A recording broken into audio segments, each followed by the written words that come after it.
Buenas noches, estimados radioescuchas de la XCOK. Este es el programa Vida Nueva en Cristo, como todos los miércoles desde el 5 de febrero de este año, que Dios nos está permitiendo estar ininterrumpidamente, con excepción, claro, de una ocasión en que hubo una falla técnica, pero fuera de esto, hemos estado desde el 5 de febrero a la fecha, hemos estado estudiando versículo por versículo el Evangelio según San Juan. Estamos ahora por terminar el capítulo 7.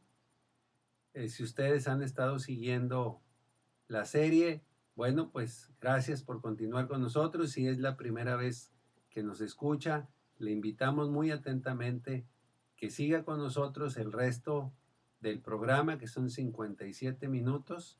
Hasta las 11 de la noche terminamos. Prepare Biblia, prepare papel, prepare también algún comentario que quiera hacer, crítica o duda, y puede externarlo.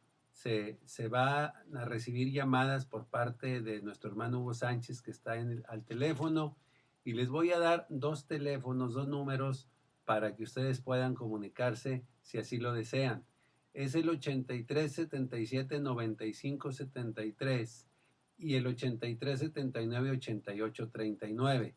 Si está fuera del área metropolitana de Monterrey, le doy un LADA sin costo, que es el 01800 122 73 36. También le recordamos que hay un correo electrónico con la misma finalidad para que usted pueda externar algún comentario, y el correo electrónico es programa vida nueva en Cristo @gmail.com.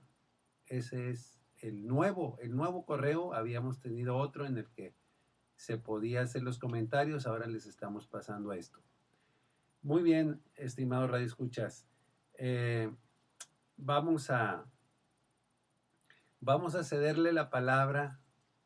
El mensaje del día de hoy lo trae nuestro hermano Alfonso Nanclares, y antes de pasarle los micrófonos quiero saludarlo. Alfonso, buenas noches. ¿Qué pasó, Chuy? ¿Cómo te va? Buenas noches a ti y a todos los oyentes de la 900. Así es, tenemos ese nuevo correo y también tenemos la oportunidad para que usted, estimado amigo Radio Escucha, pueda vernos en video. Este es el cuarto programa, Chuy, ya que estamos grabando. Sí. El primero, pues por alguna cuestión técnica, solo se pudieron grabar 25 minutos.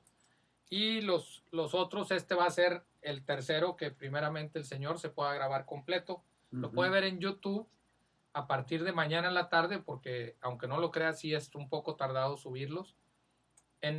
Con el mismo nombre, Programa Vida Nueva en Cristo. Sí. Y ahí están ahorita 3 videos, y a partir de mañana ya tarde de hoy en la noche. Si hay algo que se le pasó, que no escuchó bien, que se distrajo en ese momento, bueno, vaya a YouTube, vea o todo el mensaje, o bien pues la parte que usted necesite. Y si a raíz de esto tiene algún comentario, bueno, pues lo puede hacer ahí mismo. En el video puede hacer los comentarios. Claro que sí se puede.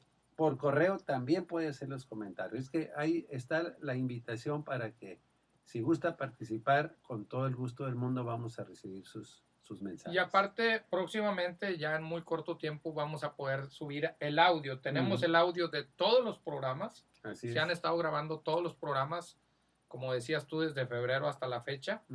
Y pues por lo menos poder estar oyendo los programas con el audio. Vamos a tratar de hacerlo lo más profesional posible, con los versos ahí marcados en pantalla, que no sea tedioso estar oyendo nada más el audio, ¿verdad? Así es. Vamos a ver cómo lo hacemos. Chuy, ¿qué te parece si nos apoyas con una oración para iniciar esta noche? Desde luego. Bendito Padre Celestial, te damos tantas gracias por pues el favor que hemos recibido el día de hoy de estar con vida, Señor. Y de no solamente estar con vida, sino con salud, con sustento, Señor. Y aquí en esta hora, pues tratando de servirte a través del mensaje que se dé a los radioescuchas, Señor. Te pedimos que nos despojes de cualquier pose personal, Señor. Despójanos de cualquier idea personal. Despójanos de cualquier prejuicio, Señor. Y danos por el contrario, Señor, de tu palabra para que la podamos transmitir fielmente, Señor. Deseamos que tú seas el que le hables al auditorio y que el auditorio también tenga un corazón preparado por ti para que reciba el mensaje, Señor. Nuestro mayor deseo es que los radioescuchas te conozcan, Señor, y por eso te suplicamos que estés con ellos, que los toques, que el Espíritu Santo, Señor, trabaje en sus corazones. Te damos gracias por concedernos el estar en este programa. Te pedimos que te quedes con nosotros, Señor. En el nombre de Cristo te lo pedimos. Amén. Amén. Muy bien, Alfonso, pues entonces vamos nomás, brevemente te voy a quitar 20 segundos para recordarle a los estimados radioescuchas que el programa pasado terminó en el versículo 39 del capítulo 7. Tengo entendido, Alfonso, que pretendemos o pretendes terminar el capítulo 7, que serían los últimos versículos del 40 al 52. Pues sí, el 53 parece ser que es parte del capítulo 8, ¿verdad? Pero sí, pues está muy cortito, es un renglón, pero sí, de hecho, quiero que empecemos leyendo del 37 para agarrar el orden de la idea. Claro. Y terminarlo en el 53, por decirlo de alguna manera. Sí, vamos a terminarlo en el 53, que bueno, pues es una buena despedida para terminar una historia, sí, ¿verdad? Sí. Ahorita que leamos el 53 van a darse cuenta los radioescuchas el porqué. Dice el verso 37, el capítulo 7 del Evangelio de Juan: en el último y gran día de la fiesta, Jesús se puso en pie y alzó la voz diciendo: si alguno tiene sed, venga a mí y beba. El que cree en mí, como dice la Escritura, de su interior correrán ríos de agua viva. Esto dijo del Espíritu que habían de recibir los que creyesen en él, pues aún no había venido el Espíritu Santo, porque Jesús no había sido aún glorificado. Entonces, algunos de la multitud, oyendo estas palabras, decían: verdaderamente este es el profeta. Otros decían: este es el Cristo. Pero algunos decían: ¿de Galilea ha de venir el Cristo? ¿No dice la Escritura que del linaje de David y de la aldea de Belén, es de donde era David, ha de venir el Cristo? Hubo entonces disensión entre la gente a causa de él, y algunos de ellos querían prenderle, pero ninguno le echó mano. Los alguaciles vinieron a los principales sacerdotes y a los fariseos, y estos les dijeron: ¿por qué no le habéis traído? Hablando del Mesías. Los alguaciles respondieron: jamás hombre alguno ha hablado como este hombre. Entonces los fariseos le respondieron: ¿también ustedes habéis sido engañados? ¿Acaso ha creído en él alguno de los gobernantes o de los fariseos? Mas esta gente que no sabe la Torá, la ley, maldita es. Les dijo Nicodemo, el que vino a él de noche, el cual era uno del grupo de ellos: ¿juzga acaso nuestra ley a un hombre si primero no le oye y sabe lo que ha hecho? Respondieron y le dijeron: ¿eres tú también Galileo? Escudriña y ve que de Galilea nunca se ha levantado profeta alguno. El Eterno bendiga su preciosa palabra. Bueno, nada más para introducir. Perdóname, para no dejar a los radioescuchas con la duda, lee el 53. Ah, sí, perdón. Cada uno se fue a su casa. Sí. Es que la mayoría de las Biblias lo traen como ya empotrado en el mismo capítulo 8, sí, como que es parte del renglón del capítulo 8, pero sí es un verso que pertenece al 7. Termina literalmente: cada uno se fue a su casa, como nos vamos a ir ahorita al terminar nosotros. Exactamente. Muy bien, entonces vimos la semana pasada, Chuy, que tú estuviste viendo, te tocó compartir de estos versos. En el 37, pues empieza de una manera muy, muy particular, porque dice: en el último y gran día de la fiesta. Ya vimos que era la fiesta de los tabernáculos, y en ese último gran día, le llamaban el gran día porque era el cerrojo final. Era el día donde alguien le pudiera llamar el de clausura del evento, el clausura de la fiesta. De la fiesta y de la última fiesta. Y de la última aparte. fiesta Ujú. por año. decirlo así, del año, Ujú. aunque el año judío es diferente al año que manejamos nosotros en nuestro calendario gregoriano. Sí, pero aún para los judíos era la última fiesta del Sí, año. Ujú. aclarando que el año de ellos no termina en el mes 12avo de nosotros, de claro, diciembre, ¿verdad? Está desfasado. Está desfasado. Pero dice, en la fiesta de los tabernáculos era el último día y tomó él la palabra. Era tal vez la última oportunidad para que muchos oyeran el mensaje de él. Ujú. ¿Y por qué no? Para poderle seguir, Chuy, para poderle seguir verdaderamente como el Señor de sus vidas. Sí, debemos de estar muy ciertos que todo lo que hace el Señor Jesucristo, o todo lo que estamos narrando, es tendiente a que la gente creyera en Él. O sea, todos los mensajes que Él dio, inclusive este último y gran día, es también una gran invitación a creer en el Señor. Ese fue su objetivo. Totalmente. Uh-huh. Me llama la atención lo que sigue después, que dice, Yahshua se puso en pie y alzó la voz. Alzó la voz. A ver. Si la palabra que estamos leyendo dice alzó la voz, es porque literalmente alzó la voz. Uh-huh. Más allá de lo que hablaban normalmente. Sí. Vimos que nos compartías tú el miércoles pasado, que en este día el sacerdote principal iba y traía agua del estanque de Siloé, y venía y la vertía en el frente del altar allá Uh-huh. Eran cuestiones muy simbólicas, eran ritos muy simbólicos, muy distintivos. Sí. Y en ese último día se para el Mesías, se pone en pie y alza la voz diciendo, si alguno tiene sed, venga a mí y beba. Qué significativo. El Señor, qué el significativo Señor es. Muy, muy propio para los momentos, porque cuando se trató de la multiplicación de los panes, Él dijo que era el pan de vida. Y cuando se trataba de conmemorar cómo Dios les dio el agua en el desierto, Él es el agua. Entonces, el Señor fue muy propio en sus mensajes. Fíjate que otra de las cosas que vemos, cómo se debe de presentar el mensaje del Evangelio, en voz fuerte y audible, con autoridad. Claro. Él lo está haciendo así. Un mensaje del Evangelio no se puede presentar como timorato, con temor, como si fuera algo, ay, por favor, escúchenme. No, el mensaje del Evangelio costó muy caro, Chuy. Costó la sangre del Cordero Santo. Costó su propia vida. Él vino a entregar su vida, a ponerla en expiación por toda la humanidad. Y entonces esta es una oportunidad que él no estaba desaprovechando. Claro. Él se para y les dice, el que crea en mí, si tiene sed y cree en mí, venga a mí y beba. ¿De qué estaba hablando?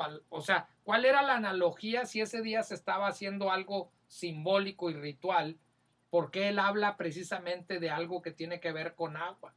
Porque en cierta manera está diciendo el 38, el que cree en mí, como dice la Escritura, que por cierto no hay un pasaje literal específico que sí lo diga. Tal vez algunos que lo semejan. Se refiere, yo creo que a una sección muy amplia de la Escritura que pueda hacer referencia a eso. Pero dice algo muy interesante que dice que de su interior correrán ríos de agua viva. O sea, algo que va a ser más fuerte que la persona en sí, que va a brotar de adentro de la persona. Y obviamente la explicación pues ya viene en el verso 39. Esto dijo del Espíritu que habían de recibir. El Evangelio de Juan, el apóstol Juan, es muy dado a eso, a explicar o a desmenuzar algunos eventos, algunas palabras o algunas situaciones. Sí, se da el tiempo y el espacio de explicar. Esto lo dijo por esto. Aquí hacía alusión a aquello. Sí, o sea, qué ilustrativo y qué práctico es esto, ¿verdad? Sí. Dice el 39, esto dijo del Espíritu que habían de recibir los que creyesen en él, pues aún no había venido el Espíritu Santo, porque Jesús aún no había sido glorificado. Definitivamente hay eventos que se van dando de alguna manera muy distintiva, muy secuencial, uno después de otro, porque estamos viendo el nacer de la iglesia, estamos viendo el nacer de una dispensación, estamos viendo el crecimiento de un nuevo pacto. Esto sí estaba anunciado mucho de esto en el Antiguo, sí se manejó mucho en el Antiguo. Todo el Antiguo Testamento era como una flecha que apuntaba hacia el Mesías, hacia el ungido. Y en el ungido se cumplían muchas profecías y hay algunas otras que todavía no se han cumplido. Y se van a cumplir todas, no va a quedar ninguna pendiente de cumplir. Nada más el solo día que fue crucificado el Mesías, se cumplieron, no me acuerdo el dato porque no lo traía ahorita apuntado, 30 pero y pico. bastantes, más de 30 profecías sí, se cumplieron. Vemos el capítulo 22 de los Salmos, vemos capítulo 71 también o sea, vemos muchos pasajes de Ezequiel, de Isaías, de muchos profetas, el del nacimiento de él, dónde iban a ser, cómo iban a ser, o sea, todo se cumplió lo que estaba profetizado del nacimiento, de la vida y el ministerio. Pero falta lo de la parusia, la segunda venida, que muchas cosas ya están profetizadas y se van a cumplir. Y vemos un capítulo 24 de Mateo con toda la riqueza que dice, será de la siguiente manera, y empieza a explicarlo. Pero ese no es el mensaje que estamos viendo ahora. Entonces vimos el versículo número 39 y ya entramos, Chuy, de lleno aunque quisiera nada más decir algo para agregar en esto de que su interior correrán ríos. Nosotros no somos productores de aguas vivas.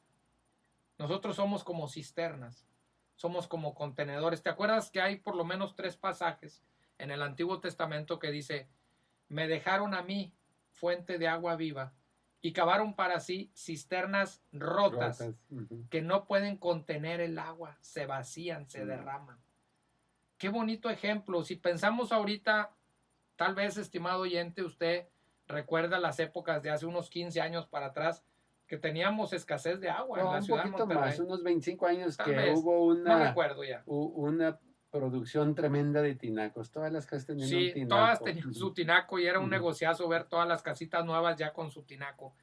¿Y qué quería decir eso? Ese era un contenedor. Los que tenían más capacidad económica hacían una cisterna con sus bombas para extraer y todo. ¿A qué voy con esto? Nosotros nos hace una semejanza de eso la palabra, que somos como cisternas, pero a lo mejor somos cisternas que no alcanzamos a tener la capacidad de contener aquello que se nos está ofreciendo. Entonces, cuando dice aquí el pasaje, todo aquel que hace, ¿qué fue? Aquí se me movió. Dice, el que cree en mí, como dice la escritura, de su interior correrán ríos de agua viva. O sea, que tendrá dentro de sí como esos tipos de fuentes, de corrientes de agua, pero lo que está haciendo referencia es una analogía del Espíritu Santo que iba a venir. Y decíamos, en aquel tiempo fue así, la gente venía, conocía las cosas del Eterno, se consagraban en arrepentimiento, se entregaban al Maestro, lo hacían Señor de sus vidas, y luego venía después, porque el orden así estaba marcado, el bautismo del Espíritu Santo. Hoy ya no es en ese mismo orden. Hoy, cuando la persona viene plenamente al conocimiento del Creador, se rinde, reconoce sus pecados, busca ser salvado, ahí viene a ser sellado directamente. Lo hemos visto en los libros de Efesios. No y en son otros eventos así que secuenciales. No. Cuando usted, estimado oyente, viene al conocimiento pleno de la palabra y usted claramente siente que ha sido renovado y ha operado el nuevo nacimiento que vimos en el capítulo 3 de este mismo Evangelio de Juan, ahí opera la regeneración y ahí usted es marcado con el Espíritu Santo. Usted ya le pertenece al Eterno. Y aquí no era en este orden, aquí todavía no era porque, ¿por qué dice? Porque el Mesías aún no había sido glorificado. Entonces, pues decíamos eso, ¿verdad? Que nosotros debemos de ser esas cisternas que sí contienen, que sí ¿cómo se dice? Contener. Conservan. Contener, perdón. Se me estaba yendo la palabra. Ok, vamos a ver ya ahora sí el verso número 40. Dice, entonces algunos de la multitud, cuando oyeron estas palabras, decían, verdaderamente este es el profeta. Ya te acuerdas, en el inicio del Evangelio de Juan vimos una expresión similar. ¿Eres tú el profeta? Creo que era por allá en el capítulo 1, donde dice, ¿dónde vienen esos pasajes, Chuy? ¿Te recuerdas? Aquí yo tengo apuntado Deuteronomio 18, del 15 al 18. A ver si me puedes hacer el favor. En el libro de Deuteronomio, el quinto libro. Sí, Deuteronomio 18, del 15 al 18. Nos habla de este aspecto del profeta. Sí, claro. 18, del 15 al 18, te lo voy a leer para todos los radioescuchas. Dice, profeta de en medio de ti, de tus hermanos, como yo, te levantará Jehová tu Dios, a él oiréis, conforme a todo lo que pediste a Jehová tu Dios en Horeb el día de la asamblea, diciendo, no vuelva yo a oír la voz de Jehová, mi Dios, ni vea yo más este gran fuego, para que no muera. Y Jehová me dijo, han hablado bien en lo que han dicho.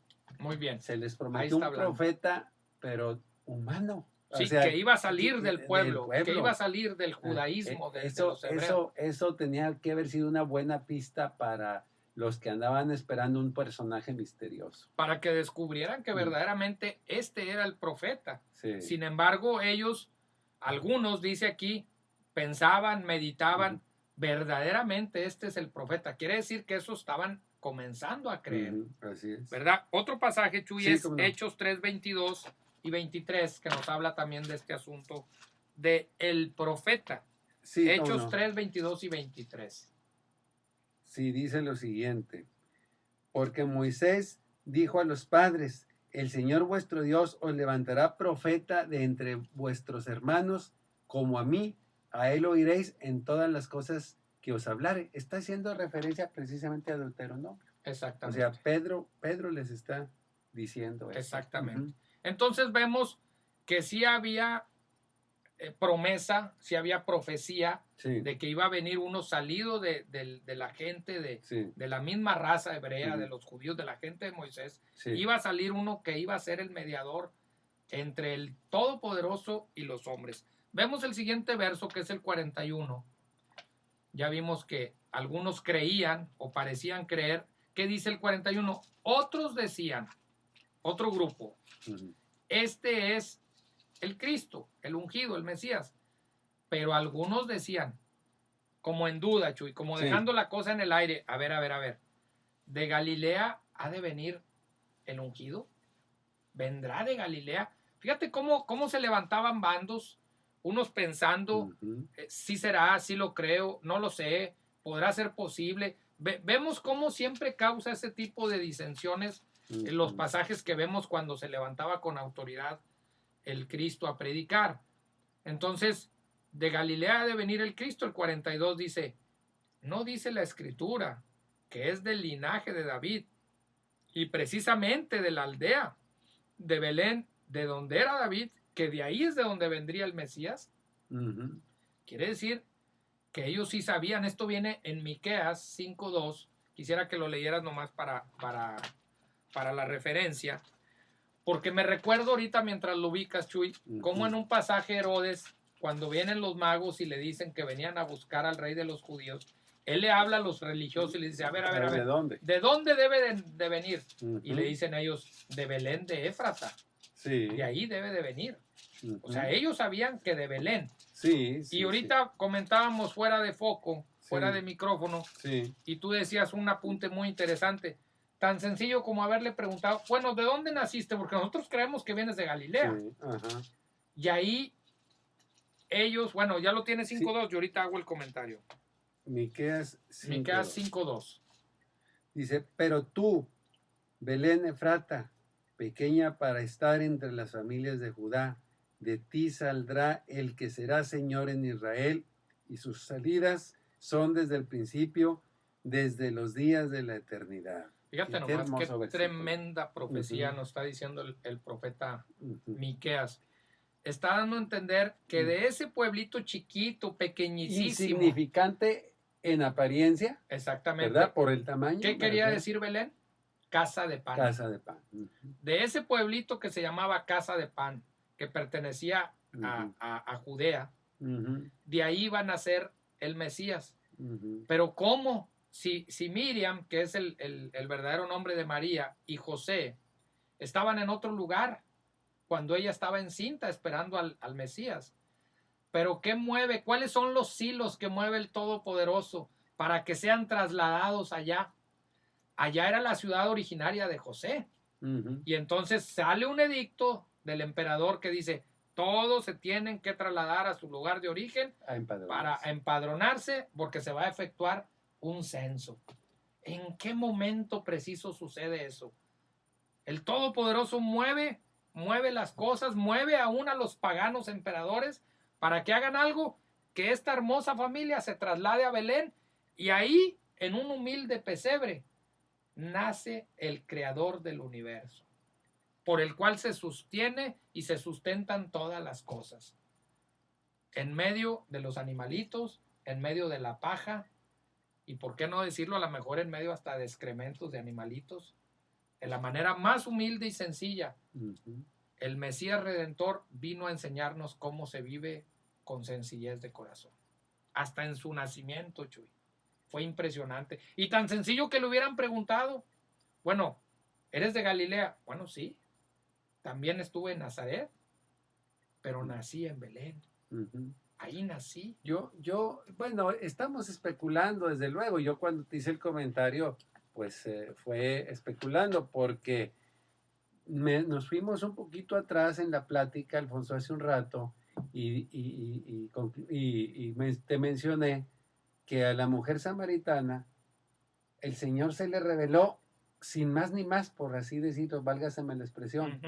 Cuando la mujer samaritana dice, pero va a venir el Cristo, el que nos aclarará todas las cosas. Y le dijo, yo soy.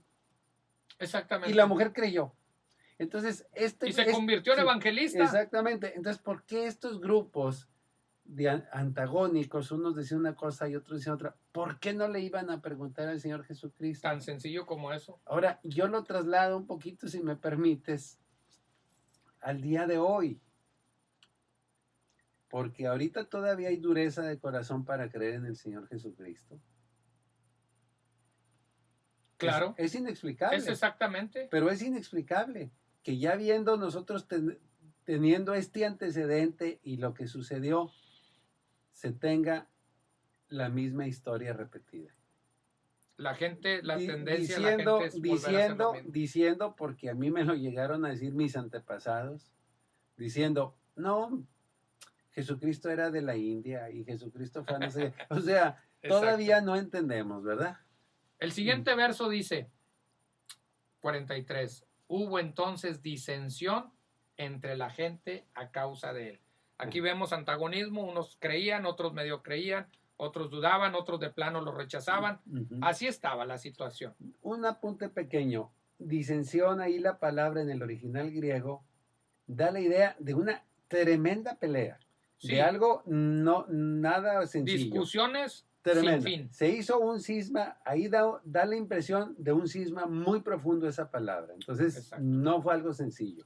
Entonces, esto provoca todavía en la actualidad, lo acabas de decir, claro, cuando se le quiere compartir a la gente el verdadero evangelio. No un evangelio maquillado, Chuy, un evangelio de que Dios es amor y todo es amor y síguele con tu vida tendenciosa de pecado, síguele así viviendo licenciosamente, síguele todo, hombre, acabo Dios es amor y al final te perdona y te deja entrar a la vida eterna así. Perdón, pero así ese no es el mensaje del evangelio. El mensaje real del evangelio es traer incomodidad a las personas.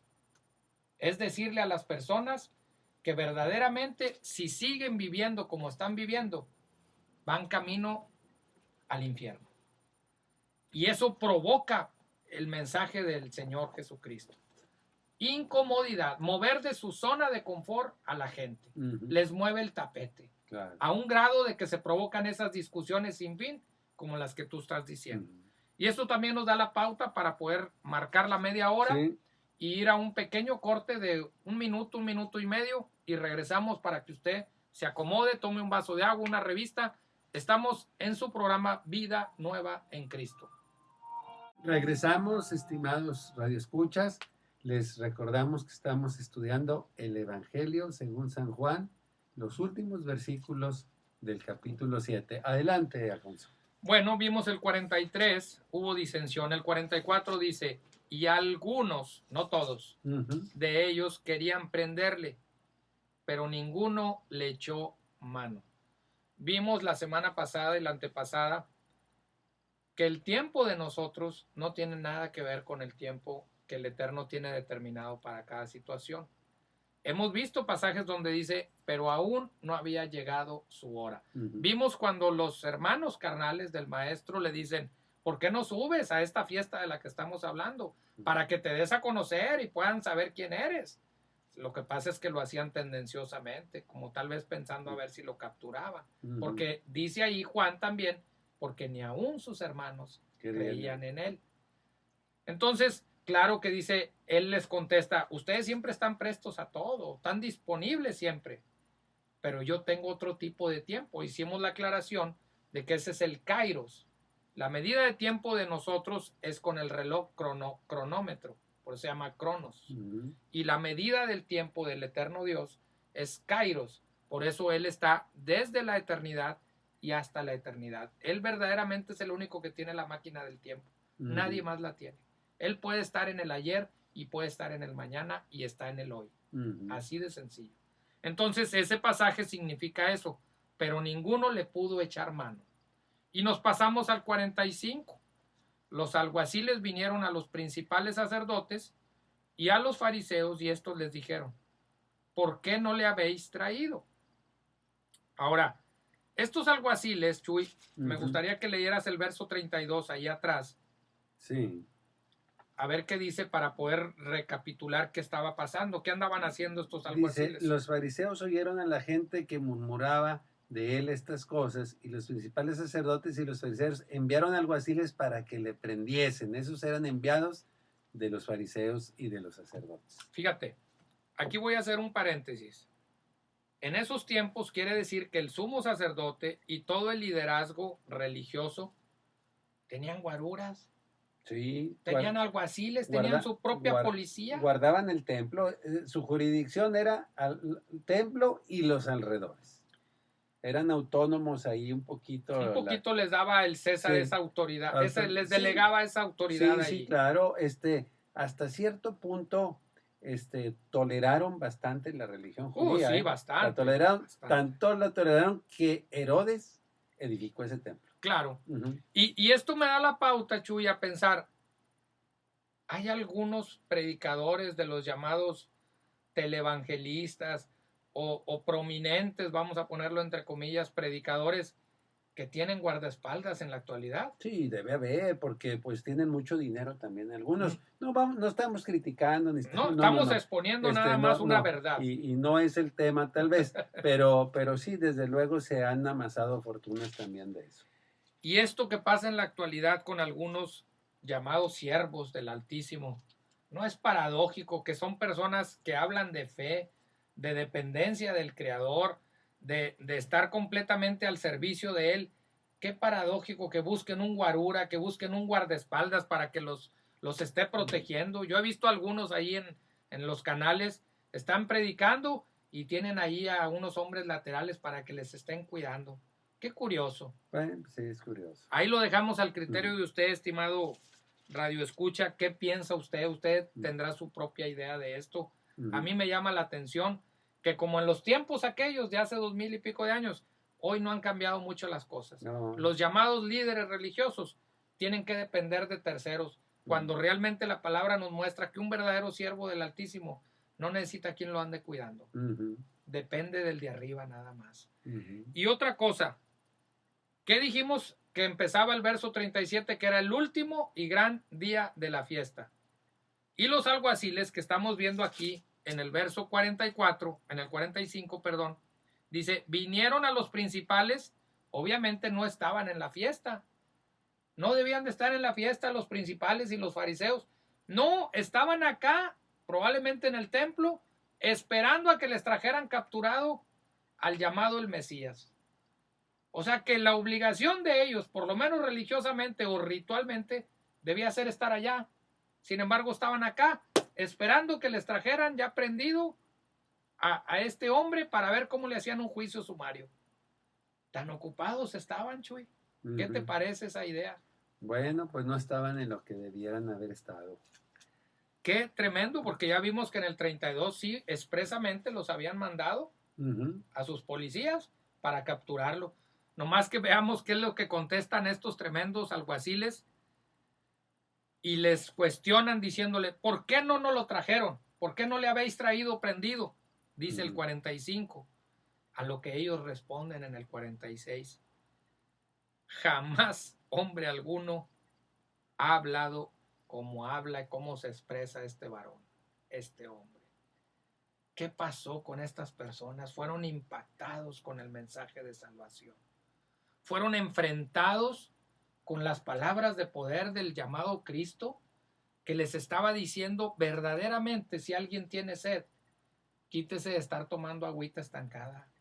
Venga conmigo, el único que les puede dar agua de vida eterna. Y no solamente les puede dar agua de vida, sino puede provocar que de adentro de ustedes mismos salte esa agua para salpicar vida eterna. ¿Qué quiere decir que de mi interior salpica? Que cuando tú tienes, Chuy, el poder del Altísimo en tu vida, tú eres una persona que ya pasó a ser de hombre natural a hombre espiritual, de hombre que no busca las cosas de arriba a un hombre que vive para agradar al de arriba. Y ese hombre que ha nacido de nuevo, que ha sido regenerado, tiene la función y tiene la obligación de andar predicando la palabra del evangelio de salvación. Y eso es salpicar a otros de vida eterna. Porque el Espíritu Santo que está morando dentro del creyente lo está moviendo a que lo haga. Esos ríos de agua viva, estás compartiendo la palabra de Dios. Totalmente. Totalmente. Entonces, salpicar de esa vida eterna a los demás es hablar del que hizo cosa maravillosa en mi vida. No puedo contenerlo y lo tengo que salpicar a los demás porque no me cabe en el pecho tanta bendición de saberme yo y no quiero ser el único egoísta o no quiero ser egoísta más bien y no compartirlo con nadie. Lo tienes que compartir. Se lo tienes que llevar a los demás. Los demás tienen que saber, dicen Romanos, cómo oirán si no hay quien les predique. ¿Cómo sabrán si no hay quien les enseñe? ¿Cómo entenderán si no hay quien se ponga a escudriñar? Estimado oyente, usted necesita escudriñar la palabra de vida para que de su interior puedan brotar los ríos de agua viva y usted pueda salpicar a otros con esa vida eterna. Si usted está en un lugar donde nada más está engordando, oyendo mensajes, no sé si productivos o improductivos, pero usted no está llevando esos ríos a otra gente, usted está siendo un cristiano estéril que no está dando fruto. Perdón. Claramente vemos que de nuestro llenado de vida eterna tenemos que salpicar a los demás. Perdón, dice el 47. Entonces los fariseos le respondieron, ¿también ustedes habéis sido engañados? Ya fueron seducidos con el mensaje de ese, perdón por la expresión, pero es lo que están dando a entender, de ese mentiroso, porque es lo que están dando a entender. La palabra engaño no puede venir de verdad, viene de alguien que dice mentira, y ellos le están diciendo un mentiroso al maestro. Le están diciendo mentiroso. ¿Ustedes han creído esos engaños también? ¿Cómo es posible que se hayan dejado seducir? ¿Qué te parece eso? Bueno, pues tremendo. Yo quisiera también pues hacer un comentario. Debemos de tener mucho cuidado con lo que hablamos, porque en un momento dado todo lo que hablamos se nos va a demandar. Así como es. A estos fariseos y sacerdotes seguramente se les demandará. Y también saber que hay de faltas a faltas. Es decir, ellos están cometiendo la falta más grande que se pueda cometer y tenemos que aprender de ellos para no cometerla nosotros mismos. Es menospreciar la obra de Dios que se nos está presentando en nuestros ojos. A ellos no tienen pretexto. Ellos vieron los milagros del Señor, vieron su santidad, oyeron su mensaje y no quisieron creer y se lo atribuyeron al diablo. Entonces, totalmente. Y lo querían matar. Así es. Entonces, nosotros tenemos que tener mucho cuidado en qué concepto en qué concepto tenemos al Señor Jesucristo y qué hablamos de Él. Tengamos mucho cuidado de no decirle mentiroso, de no decirle engañador, de no decirle porque se nos va a demandar esto. Y es una falta tan grande que yo estoy seguro que cuando reparte el Señor los castigos, no van a ser parejos. Definitivamente Creo que no. que no van a ser parejos. Entonces, pues no me gustaría estar en los zapatos de estos fariseos y de estos sacerdotes que menospreciaron, despreciaron e intentaron asesinar al Señor Jesucristo. No lo lograron, porque el Señor Jesucristo no fue asesinado por nadie. Él puso su vida. Él puso su vida en rescate. Yo veo en este verso 47 y en las expresiones de estos bárbaros amargura, orgullo, soberbia, altivez. Una altivez espiritual de decir, nosotros tenemos única y exclusivamente la verdad y nadie la tiene. Esa es una expresión muy sectaria. Esa es una expresión en la cual es muy común que usted conozca algún grupo que diga, fuera de nosotros no hay salvación. ¿Sabe que cuando usted oiga en alguna organización, religión o iglesia que digan eso, lo más seguro es que ahí no hay salvación? Casi lo podemos asegurar. ¿Por qué? Porque una secta que se crea con los derechos únicos y exclusivos de tener el mensaje que nos llegue a la vida eterna, lo más seguro es que ellos no lo están haciendo realmente. Son unos estafadores, o son unos manipuladores, o son unos engañados ciegos guiando a otros pobres ciegos. Aquí vemos eso en esta expresión de estos tremendos. Y no conforme con eso, vemos lo que dice el 48. A ver, dicen ellos, ¿acaso ha creído en este hombre alguno de los que son gobernantes, algunos de los fariseos, y yo le agregaría algunos de la high sociedad, de la gente alta? O sea, ¿quién ha creído en él? Pura gente sencillita, pareciera que están diciendo así. ¿No es eso acepción de personas? ¿No es eso menospreciar a las personas? ¿No es eso ser un insensible? ¿Dónde está la vocación de servicio? ¿Dónde está la pasión por las almas? A mí me impactan los pasajes que yo veo donde claramente dice del maestro, y veía las multitudes como ovejas dispersas que no tienen pastor. Y se compadecía de ellos. Tenía bastante compasión de los perdidos, porque los veía que andaban desbalagados, que no tenían rumbo ni destino. Y eso nos demuestra que el maestro no vino por las clases altas, por los intelectuales. Qué sencillo hubiera sido que él hubiera dado el mensaje única y exclusivamente a los religiosos de la época. Pero él se fue al pueblo, se fue a la vox populi, a la gente más sencilla, a la gente que a lo mejor no tenía acceso a la Torá, a la ley. A esa gente él vino a rescatar a la gente más sencilla. Bueno, el ejemplo lo puso al elegir a los apóstoles. Exactamente, ¿de dónde eran cada uno de ellos? Entonces, vemos estos flacos argumentos de los religiosos. ¿Cómo es posible que ustedes crean? Pues, ¿qué no están ustedes muy cerquita de nosotros? ¿Y cómo ustedes se han dejado contaminar por esas enseñanzas mentirosas? Vean ustedes si grandes jerarcas han creído en él. Esos son los flacos argumentos que están poniendo estos tremendos. ¿Por qué? Porque el hombre natural no percibe las cosas de arriba. El hombre natural está como aquella cosa que tienen los caballos, no sé cómo se le llama, para ver nada más hacia un punto y no ver todo el panorama que tienen, toda la perspectiva que se tiene a un lado. Ellos estaban cerrados a decir que fuera del judaísmo nadie más tenía derecho. ¿Cómo habían olvidado las palabras que vienen allá en el libro de Génesis? En el cual decía, en ti, Abraham, van a ser benditas nada más los judíos. Todas las familias. Dice, todas las familias, todas las naciones. Decía, en tu simiente. Sí, en tu refiriéndose simiente al Salvador, precisamente. Sí, sí. O sea, Isaac, y luego después de Isaac, Jacob, y luego después de Jacob, todo, hasta llegar. Sí, sí. O sea, al decir ahí tu simiente se refería exclusivamente al Mesías. Sí, sí, pero obviamente que venía una cadena, venido a través una cadena de en la cual pasó gente que ni nos imaginábamos que iba a pasar. Ajá, exacto. Definitivamente pasando por David, Sí. y llegando finalmente al nacimiento del Mesías. Ujú. Pero ¿qué quiere decir esto? Que la mayoría, o si no es decir mejor, todos íbamos a ser justificados por guardar la ley, por guardar una religión, por guardar un cano de dogmas y de mandamientos y de ritos. No. ¿Cómo dice la palabra en el capítulo 15 de Génesis? Creyó Abraham al Creador. Y le fue contado por justicia. ¿Qué lo justificó? ¿El guardar esto o el otro? No.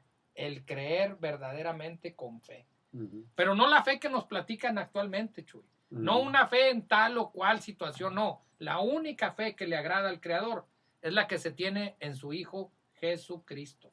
Nada más. Ujú. Ninguna otra fe, así me digan que son muestras de fe o son movimientos de fe, nada. La única fe que le agrada es la fe en el Hijo de Dios. Ujú. Nada más. Y esto lo estamos viendo como estos tremendos dicen en el 49, fíjate cómo maldicen, mas esta gente, y hablando de la gente que cree, Ujú. y ahí se estaba llevando de encuentro también a los alguaciles, Ujú. mas esta gente que no sabe la Torá, la ley, ¿cómo dice? Maldita es. ¡Qué bárbaro! Oye, estos no paraban de maldecir y de sacar toda la podredumbre que había en sus corazones. Si vemos que claramente el Cristo dice, de la abundancia del corazón, habla la boca. Mira, Dios usó la dureza de sus corazones para llevar a cabo sus planes. Porque esto no es otra cosa más que los planes de Dios están avanzando a través de estos hombres. Así Usó la dureza de sus es. corazones. Definitivamente. Ujú. Y aquí vemos en este punto, en el verso 48, una parte medular que ya era en general la condición de todos estos religiosos, de todos los fariseos.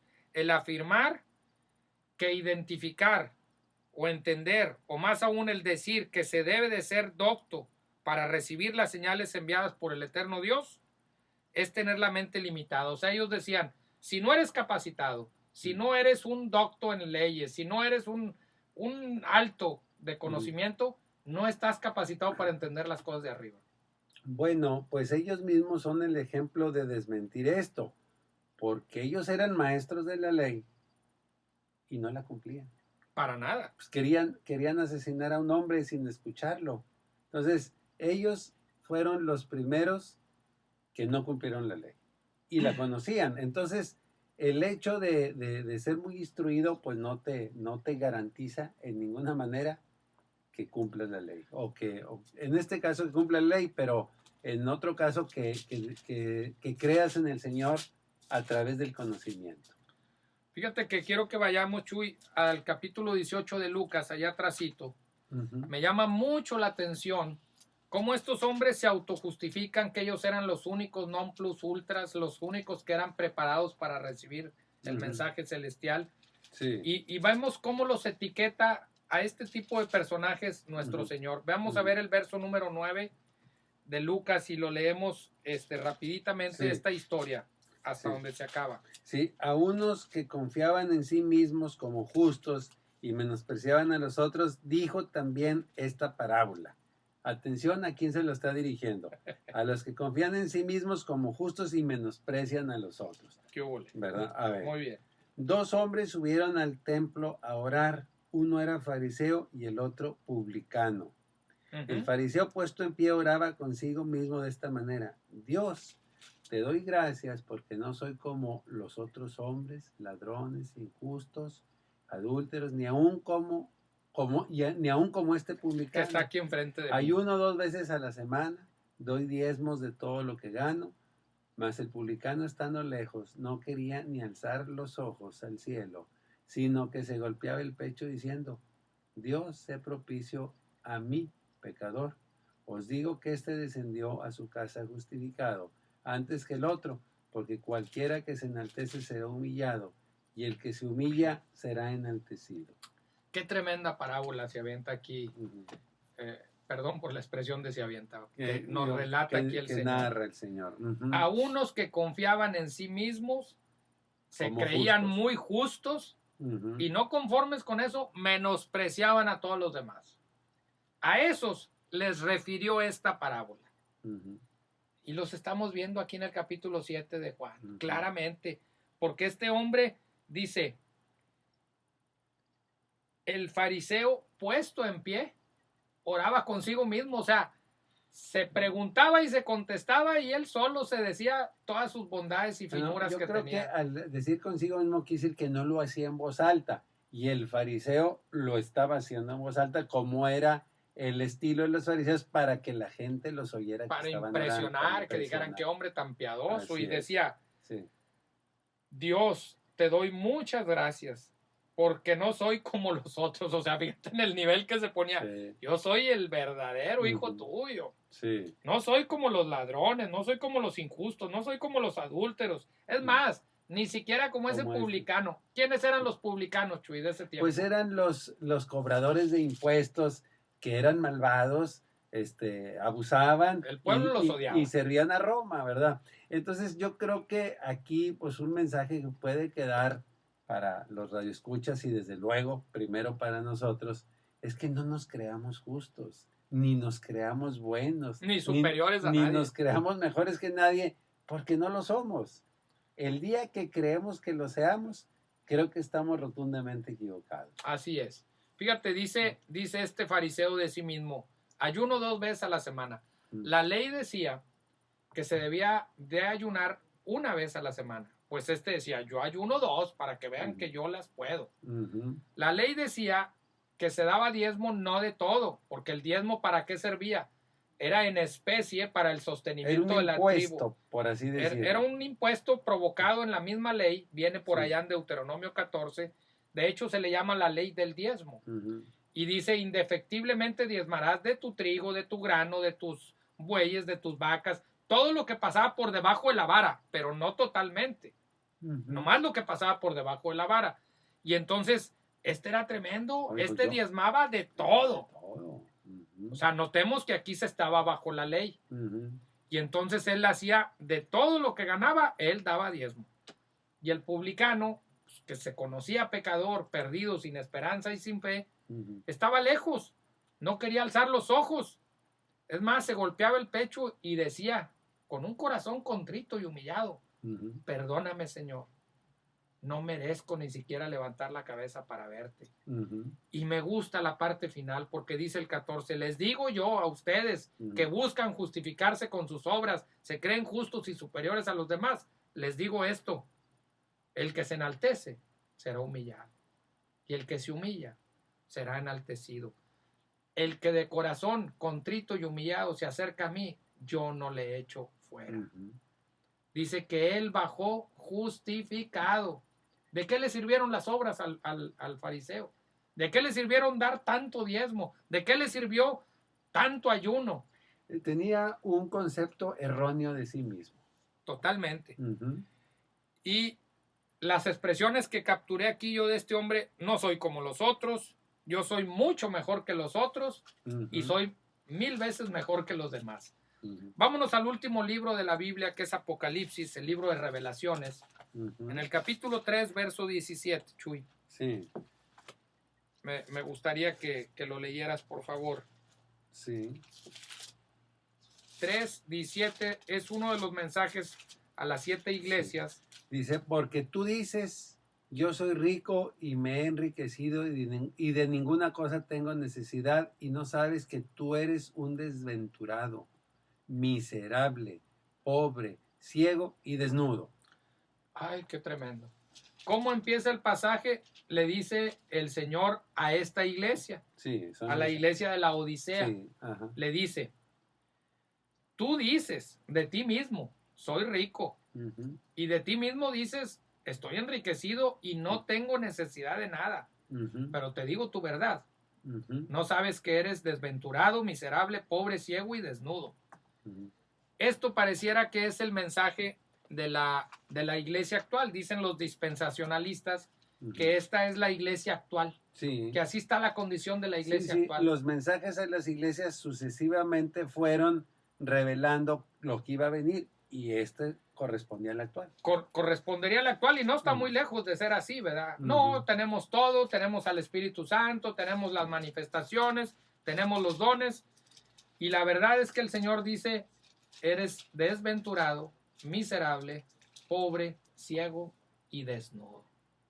Qué triste. Esa era la condición de los fariseos de la época y tristemente esa es la condición de muchos actualmente en la llamada iglesia del Señor. El mensaje está muy interesante, no vamos a poder terminarlo, se ha extendido, pero bueno, no tenemos prisa. Quisiéramos invitarles para que la próxima semana nos siga escuchando, sin antes decirle que somos sus amigos de la Iglesia Vida Nueva y este es su programa Vida Nueva en Cristo.